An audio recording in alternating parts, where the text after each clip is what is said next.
It's Friday, you've made it through the first week of remote learning, yay! You're all extremely awesome basically, so well done. Today is kind of an easy day. You are learning a poem right now, so you have sent me your poem. If you have not sent me your poem, send me your poem today. And you're working to memorize it so that you can present it to our class. Now, I am really hoping that we're going to be able to present our poems in class to each other, so let's hope that works. In the meantime, though, you do need to be learning it. We are not going to just skip poetry memorization because we're at home.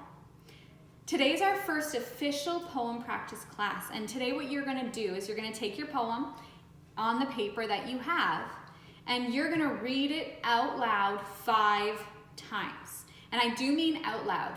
You're not just reading it in your head, you're reading it out loud. If you get to a word that you don't know or you don't know how to pronounce, it's a tricky word, highlight it or underline it. Make sure you check in with mom and dad and see how to say this word or what it means, okay? But don't interrupt them while they're working. This can wait till later.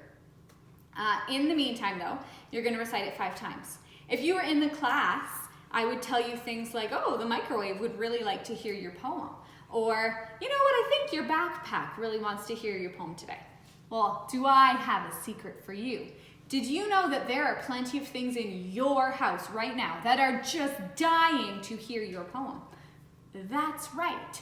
Your couch hasn't heard a poem in such a long time. It's just dying for a poem. So go tell your poem to your couch.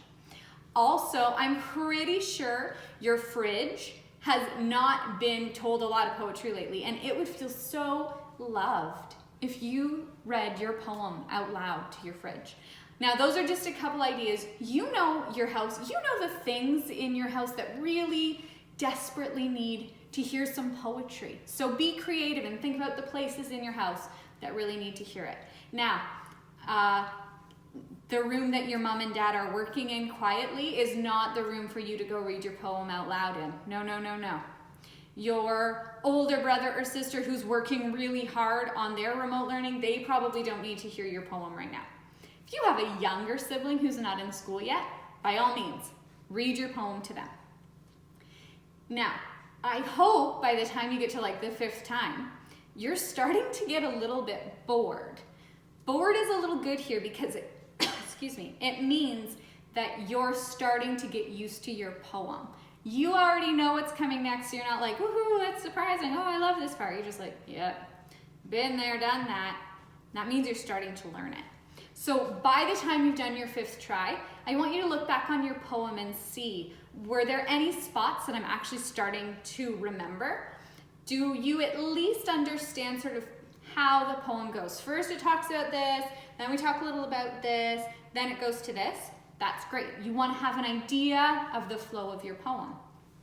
Maybe there were spots on the page where you're already able to look up from your page and say the words. That's fantastic. So today, 5 times or more, feel free if there's lots of furniture in your house that really needs poetry, you have fun with that. And then put it away, relax. And this weekend, guys, you need to just enjoy your weekend, okay? You have done a lot of work. It's sort of weird when you can't go home from school. You don't have that feeling like you're done. So when you are done today, put your work away and do not think about school for the weekend, okay? I will see you guys on Monday or in the Zoom call today, depending on when you are watching this. See you later, guys.